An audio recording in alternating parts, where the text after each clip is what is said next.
Monsieur Bamba Alex Suleiman est journaliste professionnel et expert en stratégie et information. Il est le président directeur général chez cabinet Dunia Communication. Nous le recevons à l'invité de l'Intelligent TV pour passer en revue l'actualité politique en Côte d'Ivoire et dans la sous-région ouest africaine. Bonjour, monsieur Bamba Alex Suleiman. Bonjour, monsieur Ouattara. Alors, après les tensions politiques survenues lors de la crise post-électorale et des élections de 2020, doit-on dire que la Côte d'Ivoire a retrouvé ses esprits maintenant? Je voudrais d'abord vous remercier et exprimer ma gratitude au PDG de Totem Communication, directeur général de l'intelligence d'Abidjan, mon jeune frère et ami Alafé Wakili, et exprimer également au-delà à l'ensemble de l'équipe, de la bande joyeuse portée par des valeurs de notre profession qui chaque jour permet aux Ivoiriens de découvrir ce qui se passe aussi bien chez nous que sur l'échiquier planétaire. C'est une bonne chose et je voudrais vous en remercier. Maintenant, pour répondre de façon claire à votre question, ça dépend selon que on est situé côté cour ou côté jardin. La Côte d'Ivoire est un très grand pays qui a une histoire ô combien, j'allais dire, immémoriale, portée par de grands hommes qui, depuis la colonie jusqu'à l'avènement du président Foubani, et ceux qui le portèrent, qui donc lui firent confiance, qui l'ont oint de leur légitimité, pour le présenter à la face du monde. Ce pays-là, depuis 7 ans, a parcouru beaucoup de chemins. Et ces chemins sont, j'allais dire, subdivisés en plusieurs étapes pour en arriver aujourd'hui au président Ouattara, qui permet de relever avec grandeur et dignité ce que la Côte d'Ivoire est devenue, une sorte de Manhattan de l'Amérique dans sa grandeur que tout le monde s'accorde à apprécier. La Côte d'Ivoire aujourd'hui est à l'image de ce que Ouattara a réussi à faire et d'Abidjan et des autres régions de notre pays, surtout la possibilité pour nos populations de pouvoir assez facilement se déplacer, faire le commerce à une échelle plus élevée, au cadre d'aller un peu plus chez eux, même s'ils ne sont pas très rassemblés dans l'esprit et qu'ils ne sont pas très généreux aussi dans leur comportement, qui sont autant de faiblesses que je pense avec le temps pourra corriger, mais qui s'imposent ici et maintenant. Donc on peut dire que la Côte d'Ivoire a retrouvé ses esprits après ce qui s'est passé en 2010 et ce qui s'est passé en 2020. Oui, 2002 d'abord, 2010 ensuite, 2020, la trilogie de ce que on appelle le seuil du mal a été atteint et donc comme tel, la Côte d'Ivoire a pu, sous l'impulsion de son chef, tenir compte de ce que non seulement il a vu, de ce qu'il a entendu, mais de ce que aussi des esprits bienveillants, aussi bien dans la société ivoirienne que dans la grande communauté des religieux, toutes confessions réunies, ont pu avoir comme échange avec le chef du village qui est le président de la République. Et c'est cette écoute, cette qualité d'écoute, cette élévation d'esprit, cette perception lointaine, moins à cause de quelques petits intérêts d'individus qui n'ont pas intérêt à voir d'autres émerger autour du président, même s'ils ont été là pendant longtemps, qu'ils ont un brio sans conteste. Lui, il a su s'élever et puis donner la chance à beaucoup de personnes qui, a priori, étaient inconnues au bataillon et n'étaient pas prédisposés à jouer les rôles qu'il joue aujourd'hui. Mais lui, le président Ouattara a réussi à mettre cela en confiance. Peut-être sans doute se souviendra-t-il qu'il en existe d'autres qui sont tout aussi compétents, qui sont au niveau doctrinal et philosophique de sa pensée, à l'origine, ont porté ces valeurs-là au cœur et au sein de la société ivoirienne. Alors, Monsieur Bamba Alex, le président de la République, Alassane Ouattara, a libéré beaucoup de prisonniers politiques, mais d'autres y sont encore, notamment les prosoro, y compris les prisonniers militaires de la crise de 2020. Qu'en dites-vous? Vous dites d'abord que le président Ouattara a libéré beaucoup de prisonniers. Est-ce qu'en soi, cet acte magnanime n'est pas à saluer? Oui, c'est à saluer. Pour autant, vous parlez de certains prisonniers de... Prosoro? Non, j'allais dire d'abord, Oui. par ordre historial, Oui. la manière dont ces faits se sont déroulés. Les prisonniers de la crise post-électorale ont été subdivisés en plusieurs groupes. Les soutiens populaires, les jeunes patriotes, à l'époque, certains politiques aveuglés par la part du gain et oubliant que l'histoire est un perpétuel recommencement. Ensuite, les politiques qui ont posé des actes qui a plu au président, après appréciation, après que le peuple lui ait démontré sa loyauté, sa fidélité, sa confiance, qu'il était bon qu'il fasse œuvre de charité, ce qui a toujours caractérisé les grands chefs. Certes, au niveau d'une certaine hiérarchie, notamment des forces militarisées, il a une perception, une connaissance de la réalité de son pays qui lui permet d'aller dans un sens ou dans un autre. Donc peut-être sans doute il faut toujours espérer que le jour viendra où il posera l'acte pour que ceux-ci aussi puissent humer les frais de la liberté. Maintenant, concernant les prosoro, naturellement ce sont ses enfants. Il les connaît tous peu ou prou, y compris leur chef, son petit frère qui a été son collaborateur et moi un autre. C'était un moment de très grande incompréhension, avec peut-être à la clé ces accusations, fondées ou non. Je ne suis ni militaire ni magistrat pour apprécier cela, mais en tant qu'insiders et certificateurs d'un certain nombre de réalités que j'ai vues au quotidien avec le peuple, que je sais, autant que faire se peut, d'aider peu ou prou avec mes modestes moyens. J'ai des retours, je suis informé de beaucoup de faits, de sociétés, de comportements des uns et des autres dans cette même société, pour dire qu'il peut lui plaire, comme il a plu à des grands hommes.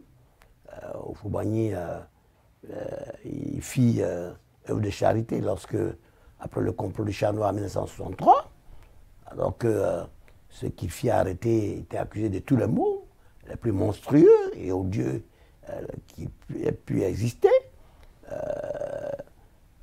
En 1967, donc 4 ans après, il les a relaxés. Et en 1971, il a fait une grande journée de réconciliation à Yamoussoukro. J'y étais très jeune. Je devais être en seconde. Bon, ça vous ramène très loin déjà. Très loin, oui, parce que mon oncle, le docteur Amadou Koné, qui était censé être la tête de pont du complot du Chat Noir, était revenu de Paris, où après sa libération, il y avait repris racine, lui avec le grand frère Fofana. Nous sommes allés à Yamoussoukro. Je me souviendrai toujours de cette image du jeune homme parmi ces personnalités, ces hommes qui ont, avec Houphouët, bâti ce que nous vîmes à l'époque comme déjà un label, ce que la Côte d'Ivoire représentait comme vitrine en Afrique de l'Ouest, et ensuite des cadres qui, pour la plupart, devinrent, j'allais dire, les trépieds de la politique magistrale et de développement à nul autre pareil que le président Foubani conduisit. Ces images-là me reviennent et me font espérer qu'il plaira au président Ouattara un jour, peut-être sans doute, d'élargir tous ses frères et sœurs qui auront reconnu qu'à un moment ou à un autre, ils ont pu fauter. Et qu'il plaît toujours à Dieu aussi de te faire visiter par de bons esprits et être habité par des sentiments plus nobles qui vous empêchent d'épouser des antivaleurs et d'aller dans des sens qui ne sont pas à la hauteur de l'espérance des Ivoiriens. Cette espérance qui est de vivre ensemble, le vrai, le vivre en commun, le partage, la sagesse, la prodigalité, à l'opposé de l'orgueil, la vanité et le mépris affichés par des personnes qui ailleurs seulement ici n'étaient même pas susceptibles de penser à ce jour, qui se retrouveraient à pareille fête aujourd'hui, et qui donc forcément, par leur action, amènent un certain mécontentement autour du président, que lui n'est pas forcément fautif puisqu'il ne peut pas être partout. Il n'est pas un médium, donc, et puis il n'a pas le don d'ubiquité, c'est-à-dire qu'il n'est pas un médium, il ne voit pas partout, il n'a pas le don d'ubiquité, il ne peut pas être partout. Mais dans son subconscient, il sait qu'il y a beaucoup d'hommes qui ont travaillé, qui ne sont pas forcément sur l'estrade aujourd'hui, mais qui étaient sur la photo historiale, au moment où il fallut, et que l'on combattit et démontra que, oui, demain sera un autre jour, et on aura besoin de lui, et lorsque il aura eu l'impérium, c'est-à-dire le pouvoir, les actes qu'il posera eh bien, seront des actes quasiment pour l'éternité. Ok. Monsieur Bamba Alex, Guillaume Soro lui-même est en exil. Des informations non officielles parlent de discussions entre le président Ouattara et lui pour aplanir leurs désaccords et permettre qu'il rentre au pays. Quel est votre regard sur le sujet? Moi, j'écoute beaucoup les uns les autres s'agiter, éructer même, déclamer, raconter ça et là, projeter souvent des images qui ne sont pas forcément celles de la réalité. Mais si d'aventure le pont était jeté à nouveau entre le président et son jeune frère, qui aurait même pu être son fils, avec lequel il y a eu donc ces incompréhensions alimentées, entretenues par des officines pas forcément catholiques ou musulmanes, parce qu'il est facile d'aller à l'église, de se mettre en révérence devant Dieu, d'aller à la mosquée, de se prosterner, de demander au Seigneur qu'il soit miséricordieux, c'est qu'il est déjà. Et puis, les actes qu'on pose sont à l'antipode de ce que les populations attendent, l'élan du cœur, la générosité du cœur, l'amour du prochain, le partage, l'acceptation que quelqu'un a de la valeur, de la qualité. C'est pas la notion de supériorité, d'élévation n'est pas fonction du fait du poste qu'on occupe. C'est la valeur intrinsèque d'un individu qui donne au poste son importance première pendant 10 ans. J'étais conseiller spécial des 3 premiers ministres. J'ai été ici au summum, quasiment sur tous les théâtres d'opération. Du point de vue social, quel sportif n'ai-je pas aidé, quel homme de culture, du showbiz, dans la société, le monde universitaire, chaque fois qu'il y avait des représentations de ce niveau-là, nous avons été présents. Et en même temps, nos frères qui étaient dans l'opposition à l'époque, nous n'avons jamais considéré autrement qu'ils étaient des frères. Nous avons continué d'entretenir nos relations en assumant nos charges d'État. Et c'est à ce concept, à cette réalité morale et philosophique qu'il faut revenir et donc espérer que si éventuellement le pont était jeté entre le président et son jeune frère, je salue toute initiative qui vise à créer les conditions de l'amour et de la paix entre les gens, si j'ai pu dire. A fortiori, si, dans le contexte actuel, il s'agirait que le président, qui est le chef de la famille, toute la Côte d'Ivoire et de la famille nucléaire, celle des gens du Nord, c'est la réalité. Nous venons tous plus ou moins d'une région, mais cette région-là est à l'intérieur d'un bloc qui signifie la nation, donc qui fédère, qui devient la pierre angulaire de notre unité. Ce serait à l'avenant, au bénéfice capital, moral et même trempé dans l'histoire, qu'il y a pu avoir un moment ou un autre des incompréhensions, que la grandeur du chef, son élévation, sa vision profonde, son histoire propre, dont il faut s'inspirer pour voir que ça n'a pas été facile, que sur ces traces, ô combien de combats eurent lieu, et sur témoins et acteurs, mieux placés que beaucoup de personnes qui s'agitent aujourd'hui, ils n'étaient pas sur les photos, ils n'ont pas mené ces combats immémoriaux, ils n'ont pas été le 13 mars 1993 à Kong, ce jour-là. Le président Ouattara fit le pèlerinage à Kong pour montrer à la face du monde qu'il était l'enfant prodige attendu, le fils qui avait déjà été annoncé qu'un jour viendrait et que son peuple le verrait. Et ça c'est le vendredi 13 mars 1993 que cela s'est produit et que, pour la première fois avec nous, derrière lui, nous entrons dans la mosquée mythique et tricentenaire de Kong qui se dresse fièrement, par les valeurs divines, les grâces et les faveurs du Seigneur tout miséricordieux. Et puis ensuite, la procession à l'intérieur de Kong, le domicile de son grand frère, l'ancien député maire et vice-président de l'Assemblée nationale, le Gaussou Dramane Ouattara, et ensuite, cap sur le village à Lengue-Koro. C'est nous qui filmons cela. C'est nous qui sommes dépositaires de cette réalité, cette vérité éternelle. Et qui savons, qui sûrs que la vérité c'était du côté d'Alassane Ouattara. Parce que nous y avons été instruits. Et moi encore plus, puisque plus tard, alors que je connaissais le grand frère Gaussou Ouattara avant, grâce au père d'Amadougo, dont j'étais pratiquement le filleul, et ses frères, ma maman, grâce à Dieu, est là.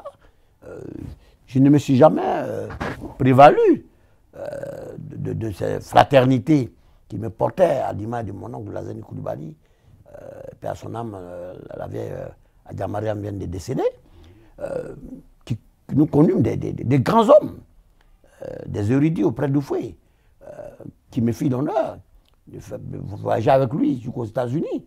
Dans son avion, le général Koulibaly est là, il était le pilote, Georges Rougnet est là, le vieux Abdoulaye Diallo est là. Ouais. Donc, il y a des gens qui peuvent parler dans ce pays au nom de ceux-là que je suis.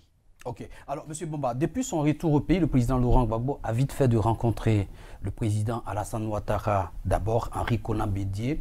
Quelle est votre appréciation de ces actes qu'a posé l'ex-chef de l'État? Alors, moi, je pense que Laurent Gbagbo était un homme intelligent, ça, on le saurait et on le dirait à moins, parce que son histoire intellectuelle, à ciel ouvert comme les nôtres, parle pour nous. Mais la politique est autre chose. Moi qui vous parle, je ne suis pas très politique. Mais j'ai été conduit chaque fois par la politique dans mes activités, très tôt, très jeune, bercé d'ailleurs par la politique. Alors, ces combats furent des combats homériques contre le système donc, du président Houphouët, jusqu'à ce qu'ils connaissent l'exil qu'il en rêvait, avec, j'allais dire, un background de vieux Abdoulaye Diallo, le ministre Bala Keïta, et d'autres personnalités. Et son retour, parce qu'il n'était pas très confiant, jusqu'à ce qu'en 1990, n'éclata des risques ici, avec le vent de l'Est qui avait soufflé, et que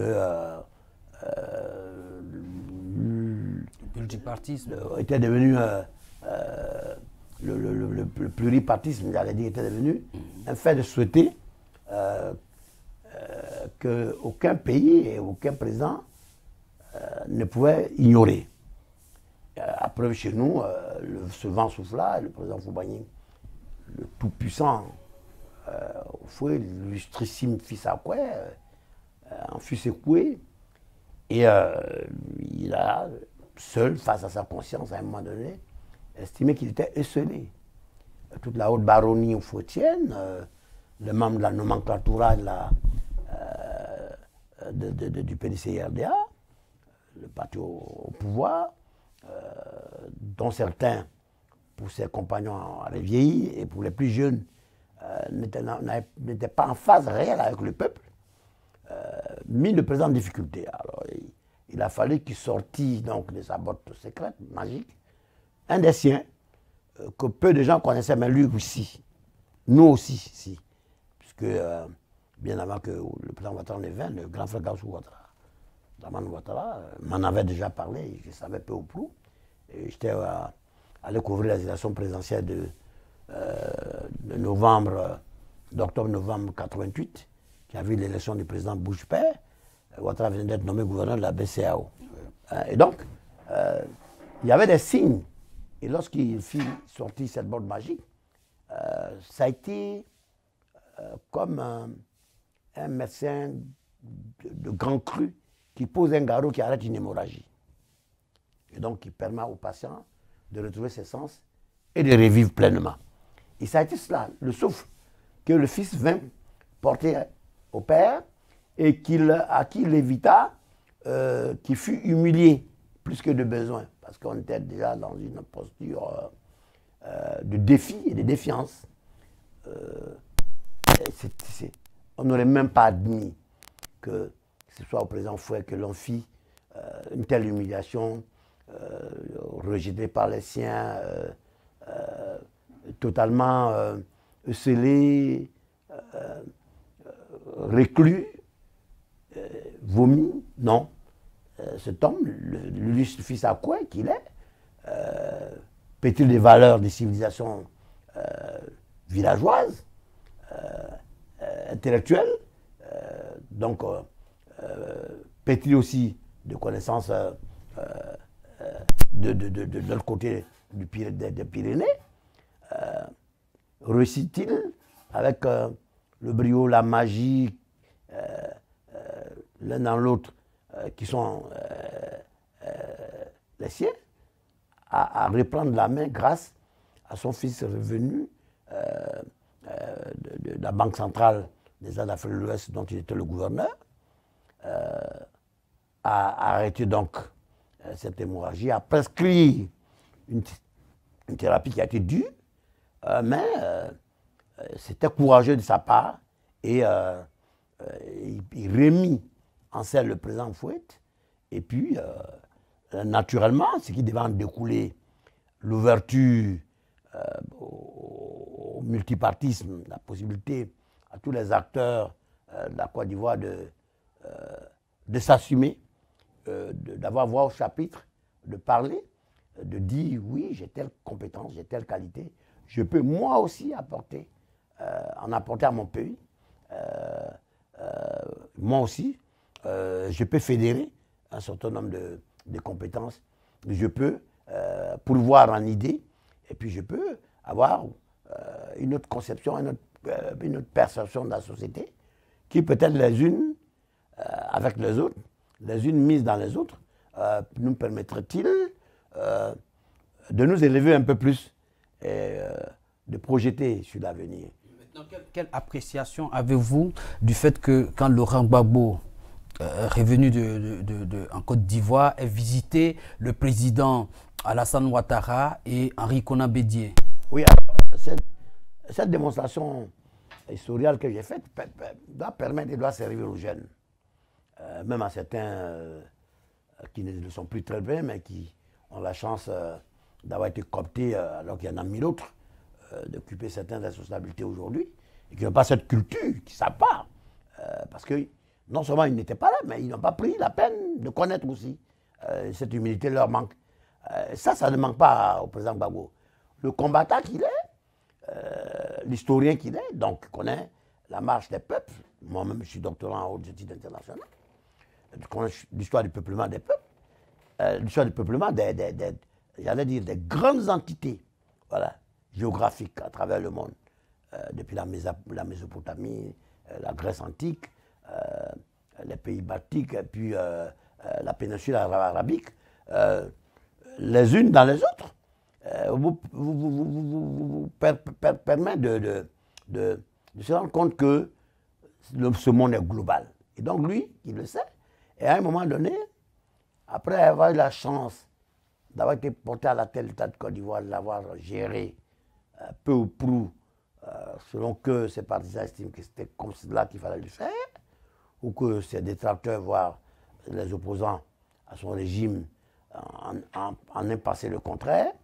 Ce qui advint, le 28 novembre 2010, le refus de l'acceptation de la victoire du président Ouattara, qui était sans conteste, net et sans bavure, avec les réactions que j'ai su, c'est moins du fait de l'homme que c'est ça la cour et la horde des courtisans qui aboutit à ce que nous avons contesté comme les événements post-électoraux et puis la crise elle-même qui en a résulté en 2011.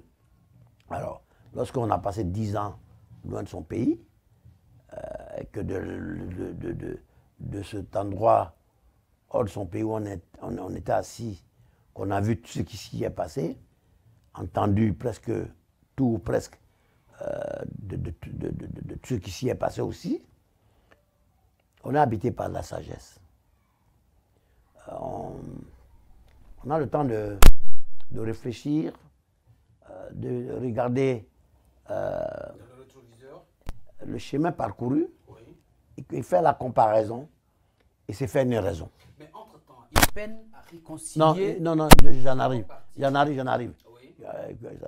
Donc, il s'est fait une raison, et lorsque les procès ont lieu et qu'il est blanchi, et qu'il est convenu avec le président actuel qui revient dans son pays, effectivement, lorsqu'il vient, c'est un homme de culture et un homme de pouvoir.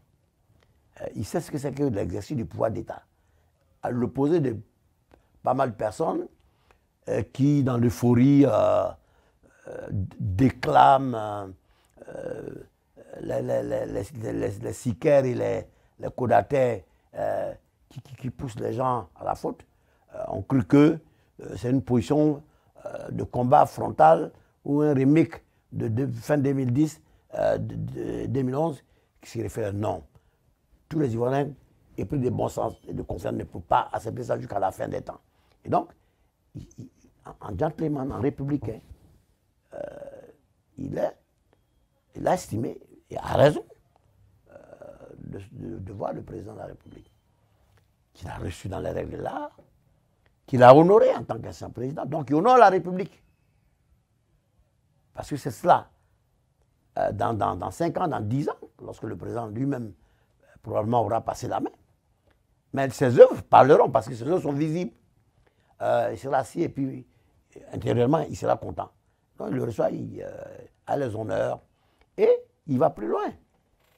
Il dit oui, c'est normal, Laurent. En 2005, lorsque Dieu a appelé au Seigneur, Allah tout bon, Dieu le Tout-Puissant, de rappeler à lui ma mère, tu m'es permis de revenir et tu l'honoras. Et il est tout à fait donc légitime et normal que je te rende l'appareil. Alors vous vous rendez compte de la symbolique. À la vérité, au-delà de tout le folklore qu'il y a eu autour, c'est ça le symbole le plus important, que beaucoup de gens n'ont pas retenu. Mais moi, en tant qu'historien et puis stratège et analyste politique, je sais que c'est ça qui marque. Voici un homme qui est devenu président après un combat homérique contre l'autre, qui dit à la ville, au monde et devant tout le monde, oui, mais écoutez, Laurent, j'ai une mémoire, j'ai une conscience. Je reconnais. Je voulais te saluer pour ce geste magnanime. Tu me permets de revenir, de rendre hommage à ma mère. Attendez, mais qu'est-ce qu'il y a de plus grand? La symbolique. Entre-temps, le président Laurent Gbagbo peine à réconcilier son propre parti politique, le FPI, divisé depuis son départ à la CPI. Comment jugez-vous sa décision d'abandonner le parti à Afin-N'Guessan et d'en créer un nouveau? Moi, d'abord, je ne suis pas FPI, quoique j'y compte de nombreux amis et des frères. La réalité n'est pas surprenante. Le leader charismatique, le chef, qui avec les précurseurs, les pionniers fondateurs du pays, à Dabou, ici, je crois qu'ils étaient une douzaine, c'était un état d'esprit porté par une philosophie, une démarche presque cartésienne pour en arriver au pouvoir. Ce qui, mutatis mutandis, cas un cas, finit par se produire.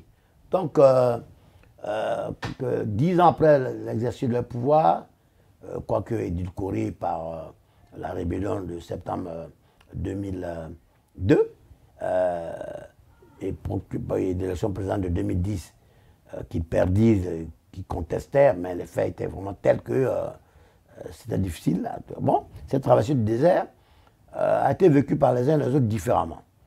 Et moi, j'ai une approche plutôt affective, sociétale, qui consiste à ne jamais accabler des personnes fragilisées. Ça, c'est ma personnelle morale personnelle. Maintenant, au plan politique, même parti traversé de part en part par des courants contraires, qui peinent à taire les égos des uns des autres. Et forcément, lorsque le chef historique réapparaît, ceux qui, à un moment ou à un autre, on pensait que c'était leur heure de gloire qui avait sonné, peuvent forcément avoir, j'allais dire sinon des regrets, du moins, une volonté soit de s'affirmer totalement, soit d'affronter le chef, soit d'abdiquer. Or, en l'espèce, il s'agit moins de cela que de la volonté d'un groupe qui pense avoir la légitimité de continuer à faire le parti. Mais ce qui, peut-être, certains d'entre eux ont-ils oublié, c'est que Gbagbo, un redoutable renard politique, en prévisionniste, et pour le temps qu'il a passé hors de la Côte d'Ivoire et dans les géoles, dans des conditions heureusement saines, ouvertes, il avait accès à la culture, aux ouvrages, dans des conditions morales plus tranquilles et avenantes, n'avait pas moins pensé lui aussi à cette stratégie qui aurait pu être contestée, parce que les choses ont changé, et que l'échiquier même sur lequel il va revenir, il va y trouver des personnes qui se seraient ancrées de telle sorte que ils ont du mal, ou en auraient, à lâcher totalement les leviers de la machine pour la remettre au leader charismatique. Donc, ces soubresauts-là étaient prévisibles pour l'observateur politique que je suis, l'analyste, le prévisionniste, l'expert en stratégie qui sait en bâtir, qui aurait pu même prévoir et présager cela et en tenir compte, préparer une ou deux, voire même trois hypothèses de travail. Peut-être sans doute cela a-t-il traversé l'esprit de président Gbagbo, puisque il n'a pas donné l'occasion, me semble-t-il, à ses anciens subrogés ou obligés de le défier ouvertement. Certains parlent, mais jamais en face et devant lui. Non pas un conflit ouvert ou un débat. Ben, il observe. Étrange. Il tient compte de la sociologie, de la psychologie des siens à un moment où il est bien. Et il sait où le vent souffle, vers l'endroit où le vent s'en va. Et il jette les bases d'un parti dont on observe qui, au fur et à mesure, est en train de consumer le parti.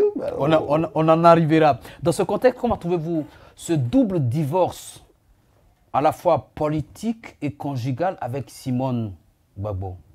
Alors, par définition, je n'aime pas parler des problèmes conjugaux des hommes ou des femmes. Je suis un homme, on a eu des amis. Nul n'est plus pur qu'un autre en la matière. Et la morale m'a toujours commandé de moins me préoccuper de la vie de couple, fût-il des couples politiques. Je pense qu'il peut arriver des moments où on ne s'entende plus et qu'à l'amiable on puisse convenir que puisque nous ne nous entendons plus, par la grâce de Dieu, on peut mener des vies différentes ailleurs, voire se remarier, continuer à entretenir des relations cordiales, fraternelles, se donner la main, s'entretenir. Telle est ma perception, ma vision, parce que nos parents, dans les temps plus anciens, nos pères singulièrement, n'avaient pas moins 4-5 femmes, dont tous les enfants, à l'unisson, ont toujours considéré et continuent de considérer que leur père, c'est le chef de famille. Ça n'a pas posé de problème, certaines sont allées se remarier, ça n'a posé aucun problème. Et la force de la famille résulte de ces valeurs, forces de notre société traditionnelle qui n'a jamais admis que l'on s'attardât sur des querelles de cette nature. Maintenant, quand le monde a évolué et qu'on a l'ère du numérique et que tout va très vite et que n'importe quel fait et geste? Non, n'importe quel individu lacunaire ou pas, ne disposant d'aucune faculté intellectuelle force, juste alphabétisé, mais qui peut écrire sur Facebook, qui peut écrire sur Internet, Instagram, On peut se faire entendre. Messenger et autres, peut se permettre d'écrire ce qu'il veut sur quelqu'un qu'il n'aime pas, tout simplement. Pourtant, il ne connaît même pas la personne, il ne connaît pas la vie de la personne. Et puis, qu'est-ce qu'il l'autorise à écrire sur l'enfant de quelqu'un d'autre, hein, qui est né d'un père et d'une mère, qui ne lui ont pas demandé la permission, et qui ont mis leur enfant à l'école, qui l'ont scolarisé, qui ont fait des sacrifices pour qu'il en arrive là. Et toi, parce que tu peux écrire, tu ne connais même pas sa vie, même s'il a une vie publique, mais sa famille, les sacrifices qu'ils ont fait chaque jour pour qu'il existe, pour qu'il devienne ce qu'il devient, ou ce qu'il est devenu, et qu'il soit protégé par Dieu en se mettant en révérence devant le Seigneur, en le priant, en le louant, en le glorifiant, pour que sa famille soit protégée. Et Dieu accède à cela. Et toi, parce que tu es content ou pas, et que tu penses que, poussé par certains, tu peux te permettre de jeter le propre sur lui, mais ça t'avance à quoi? Après, quand tu es assis chez toi, est-ce que tu es tranquille? Est-ce que tu es content? Est-ce que tu es heureux? Est-ce que tu es fier? C'est chercher à jeter le propre sur quelqu'un, à noircir sa chemise blanche, hein, à raconter des ragots, des inanités, des bidévisés, des attitudes dérisoires, dévalorisantes. Monsieur Bamba Alex, on n'a pas assez de temps. Après 10 ans passés au pouvoir, quel bilan faites-vous de la gouvernance Ouattara en ce qui concerne donc le développement proprement dit et la réconciliation entre les Ivoiriens? Alors, écoutez, vous me posez une question fondamentale. Je crois que cette question seule suffira à ce que l'on fit une émission consacrée spécialement aux œuvres du président Alassane Ouattara. Je ne voudrais pas être exhaustif, tant les œuvres parlent, tant les œuvres sont visibles, parlants, et qui viennent donner raison d'abord à Houphouët et à ceux qui crurent en lui. Ses premiers soutiens politiques, lesquels soutiens politiques ont reposé sur des amis importants, Adama Tungara, l'ambassadeur Charles Gomis, Isaïe Angora, l'ambassadeur Yagibou, qui était un de ses amis quand il était au lycée général Ouattara, devenu Burkina Faso, avec lequel a tu entretenu de grands rapports. Et puis, des piliers de ceux qui, envers et contre tout, menaces, tentation d'intimidation, pour que il ne supporte Ouattara qu'il le recuse.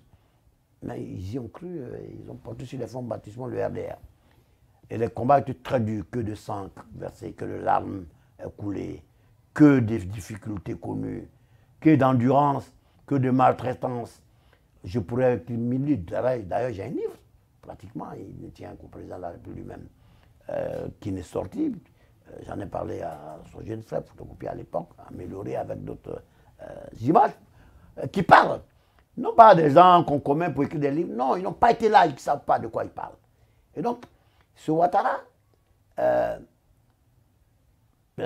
adoubé par au fouet, porté devant son peuple, ce qu'il fit pour donner à la Côte d'Ivoire, pour que le Côte d'Ivoire reste debout, quelqu'un qui gouverne la BCEAO qui donne ordre à ce qu'on crée l'inflation, parce que quand il fait battre la monnaie pour compenser les difficultés de son pays, si tu n'es pas un professionnel des finances, de la haute finance et de l'économie, tu ne peux pas savoir, mais il le fit pour que la Côte d'Ivoire reste renflouée, puisqu'il n'en restait plus rien. Et cela lui donna le temps, non seulement de contenir les assauts, d'équilibrer, et que la tension sociale a baissé, et le président Fouet a repris la main, et les mains sont venus le voir, mais entre-temps, au plan de l'orthodoxie financière, il fit peut-être ce qu'il n'aurait pas pu faire, mais puisqu'il avait la possibilité, mais l'histoire lui a donné raison. Des fois, tu peux poser un acte contraire qui te permet de régler un problème, après de venir le régler un autre, et puis être glorifié. C'est un peu le cas. Et ceux qui ont souffert à l'URL, donc quasiment tous, en tout cas qui sont là, ont été récompensés, et d'autres qui sont arrivés dans son jeu par le biais des alliances, et puis aujourd'hui par la volonté du nid, n'ont pas tous été là quand il fallait véritablement porter l'homme et puis être digne pour dire oui, je m'en réclame, ça c'était nous. Bien que je fus l'attaché du journal du parti au pouvoir de Fouette, puis directeur du même journal sur Bédier, je rends hommage à Bédier, qui en nonobstant cela, ne m'a jamais, à aucun moment, reproché le fait que non seulement son jeune frère Ouattara, et il me l'a répété quand il a été, ils ont remporté l'élection en 2010. Il dit, tu as vu, je t'avais prévenu qu'il fallait continuer. Ce que j'ai fait, et loin des hurluberlus, des néo-politiciens qui se réclament, qui pensent que laisser le pamphlet en vantant, en chantant les louanges, non, les faits c'était nous. C'était nous. Et le port altier que j'ai, la dignité, la hauteur de vue, la prestance qui est la mienne, résulte de ces valeurs-là que nous n'attendons pas forcément cela. J'étais conseiller de 3 premiers ministres, mais ça n'a pas été le fait du président Ouattara. J'étais l'ami de beaucoup de présidents, dont le plus illustre, connu par tous alors qu'il y en avait d'autres, mais Compaoré, que je continue de soutenir dans la dignité et que je soutiendrai toujours. Dieu sait le combat que je menais d'Abidjan, Ouadou, Abidjan, et que le président actuel du Burkina Faso, un autre jeune frère, mon ami, Christian Kaboré, que nous devons aider pour combattre le djihadisme et les terroristes là-bas. Nous le ferons moins parce que c'est lui le président, que c'est le pays, le grand empire Mossi immémorial, dont les enfants doivent vivre dans la quiétude. Ça c'est clair et net. Là-dessus, vous voyez, moi j'ai des valeurs cardinales morales plus fortes que ceux qui pensent que l'argent ici et maintenant. Et que même les nôtres qui sont venus au pouvoir, un simple terrain, qui sont incapables de donner ça à certains de leurs frères, même, c'est tellement choquant. Monsieur Bamba Alex, alors bien que le pays d'Oufoué connaisse une accalmie de paix ces 10 dernières années, il n'en demeure pas moins que les pays limitrophes comme le Mali, la Guinée n'échappent pas à des coups d'État. Quel peut être le rôle de la CEDEAO face aux coups d'État et aux menaces djihadistes dont vous parlez tout à l'heure, qui finalement sont aux portes de la Côte d'Ivoire, si on peut le dire ainsi. Oui, alors d'abord je vais écarter d'emblée tout de suite une notion qui ne me plaît pas. Cette notion de djihadisme, de terrorisme, par opposition au coup d'État. C'est deux choses vraiment totalement à l'opposé. Le djihadisme et le terrorisme ont moins entraîné des coups d'État qu'à affaiblir des populations. Les coups d'État résultent très souvent de l'incapacité de ces chefs à élever leur niveau de conscience et à projeter davantage sur le futur. Et dans la manière aussi de s'entourer, et les personnes qui ne les ont pas connues hier et qui, du jour au lendemain, peuvent les quitter et puis valser dans le camp contraire en leur présence. Lorsque vous avez la chance de diriger un pays, et comme certains en ont eu, on prend en compte le murmure du peuple. C'est-à-dire, on est à l'écoute. Certes, il y en a qui sont toujours aux côtés du chef, qui ne veulent même pas que d'autres, qui sont plus puissants, puissent atteindre le chef, et qui connaissent. Et donc, peut-être les avis plus pertinents peuvent amener à les reléguer au second plan. Et ça, c'est le mal politique que beaucoup de nos gouvernants ont subi. On ne dit pas souvent la vérité. Et ce qui arrive au Mali, par exemple, de façon chronique sur 3 ans en Guinée, quasiment dans le même cycle, et pratiquement sur le même mode opératoire, traduit bien la faiblesse totale de vision et la capacité de renouvellement de la classe politique et des hommes. Ok. Maintenant, depuis des années, le Burkina vit dans cette peur permanente d'être la cible des attaques terroristes. Vous qui connaissez bien ce pays, qu'est-ce que cela vous fait? Alors, avant d'en arriver à ce que ça me fait, Burkina Faso, je voudrais conclure sur ce que vous avez appelé le coup d'État. Il faut savoir projeter sur l'avenir. Et puis, créer une société, j'allais dire, plus homogène. Et éviter d'avoir une classe politique élitiste, orgueilleuse, ingrate, pour le moins hautaine, méprisante. Non, ça paye toujours cash chez certaines personnes et qui ne sont pas des bons conseillers pour leur chef d'État parce que leur comportement est à l'antipode de celui du chef, grâce à qui ils sont ce qu'ils sont. Ils finissent par oublier leur passé, d'en avoir même honte, puisque on a tous dormi sur la natte peu ou prou. Certains veulent faire croire qu'ils n'ont jamais dormi sur la natte, alors qu'on les a vus ici. Pire que ça, pour ne pas aller sur la terre battue. Et ça, c'est de ça qu'il faut avoir peur. C'est ce type de personnes, d'individus, qui peuvent valser assez facilement, auxquels il faut faire attention. Moi, je disais ici, du fait de mes rapports privilégiés à Guillaume Soro, alors que je suis entré à la primature, sur ma compétence, grâce à un homme très compétent, l'ambassadeur Sédé Liman Diarra, et que j'ai refusé en 1999 d'être conseiller de Gueye, même ministre, avec mon ami Mel Théodore, parce qu'un chef d'État africain nous avait dit non, vous n'y entrez pas, vous n'y allez pas. Il y a beaucoup de gens qui parlent, mais qui ne savent pas. Et donc, le chef, grâce auquel ils sont ce qu'ils sont, est un homme humble, digne, qui a du recul par rapport à ceux qui met en avant. Ouais. Et donc, il choque le peuple. Et la réaction du peuple, généralement, ce n'est pas ceux qui choquent le peuple, ils en veulent au chef, auquel ils n'auraient pu ne pas en vouloir. Mais malheureusement, leur comportement est cela. Cela dit maintenant, alors, ce qui se passe sur l'échiquier du Burkina Faso, c'est sur le sol de l'Empire aussi. Mais horripile, me choque, me fait mal. Parce que c'est chez moi aussi, ce si grand peuple que j'ai fréquenté pendant près d'un demi-siècle. Alors, un quart de siècle. On pourrait dire que vous savez très proche de l'ancien président Blaise Compaoré.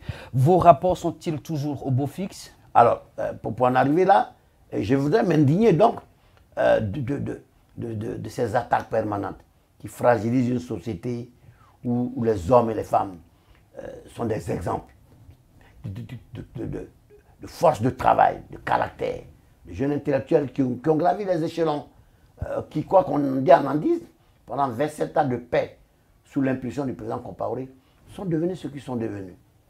Et donc, il faut tirer les leçons du passé et puis sortir, j'allais dire, des fantômes de ce même passé, tourner la page et puis aborder la nouvelle dimension à la ferveur de tous. Sans rancœur, vider les rancœurs, les poches des résistances. On peut... Parce que chaque fois, à vouloir ressasser les faits du passé, alors qu'on peut opposer ces mêmes faits du passé à chacun d'entre eux, ou chacun d'entre nous, une nation homogène pardonne. Président. Et donc, concrètement, moi je suis un homme d'honneur. Moi je suis un homme entier. Moi je suis un homme fidèle. Le président Compaoré est mon ami, mon frère, hier et aujourd'hui. Vous l'avez rencontré pour la dernière fois quand? Nous sommes le jeudi, le dimanche, ça fait 5 jours. La justice burkinabé demande... Arrive, il y a 5 jours. On n'a que 2 minutes pour la fin de l'émission. Non, ça fait 5 jours. Oui, oui. Et je voudrais dire que le président actuel est un peu produit du compaorisme. Mais c'est notre ami, c'est mon frère, c'est mon ami. Et quand ce pays-là est attaqué, je me sens interpellé.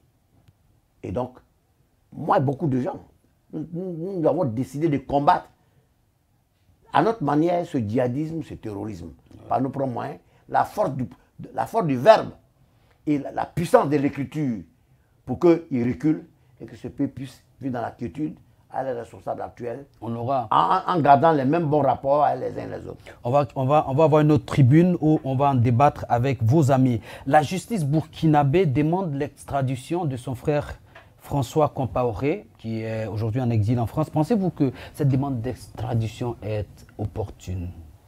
Vous posez bien la question et le mot que vous utilisez n'est pas du fait du hasard. Est-ce opportun aujourd'hui qu'on en vient à cela? Le fait incriminé a fait l'objet d'un jugement. Donc il est frappé de ce qu'on appelle en droit l'autorité de la chose jugée. Et donc quelle juridiction supérieure peut-elle décider que l'on rouvrit un dossier qui est censé avoir été clos et qui disculpe plus d'une fois l'intéressé? Donc, d'où le caractère politique du dossier, comme beaucoup le pensent. Moi non, puisque je connais le dossier. Et pour moi, il a été vidé totalement. Est-ce parce que c'est le frère de l'ancien président? Faut-il continuer à remuer le couteau dans la plaie? Mais après lui, mais d'autres ont commis des exactions. Et le président Compaoré, mais il était le patron de toute la hiérarchie militaire, de la gendarmerie, de la police. Et donc les mêmes qui sont assis là étaient tributaires de son autorité. Alors donc on peut aller très très loin. On peut aller très très loin. Mais ce n'est pas nécessaire, je le pense. Parce que ce peuple a besoin d'union. Et nous prions pour cela. Ce sont nos frères.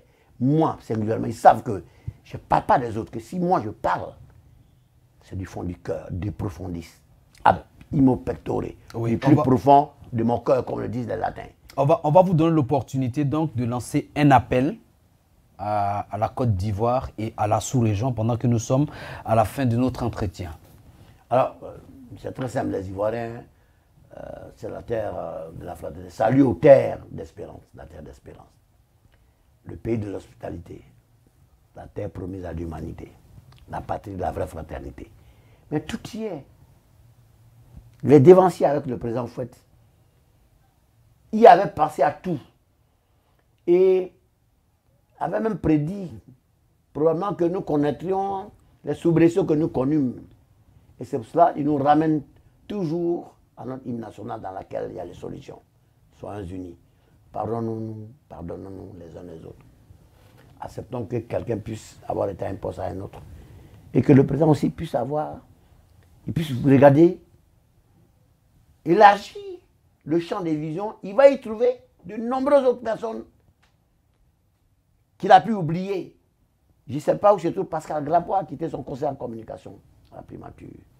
Mon ami et frère, Cissé Moussa, avec qui j'écrivis à la demande du Premier ministre à l'époque la liste de ceux qui ont du contingent des puristes avec qui nous fîmes le pèlerinage à Kong dans son bureau à la primature, perd son âme aujourd'hui, qui n'est pas qui est l'oncle d'ailleurs du président Ouattara, un cadre supérieur également de la BCAO. On a été présent avec perd son âme, l'ancien premier Gon. Dans l'avion, on a vu la procession lorsque nous sommes arrivés à Korobo, à la Karakoro et le Foukersan. La procession chez les Gonds.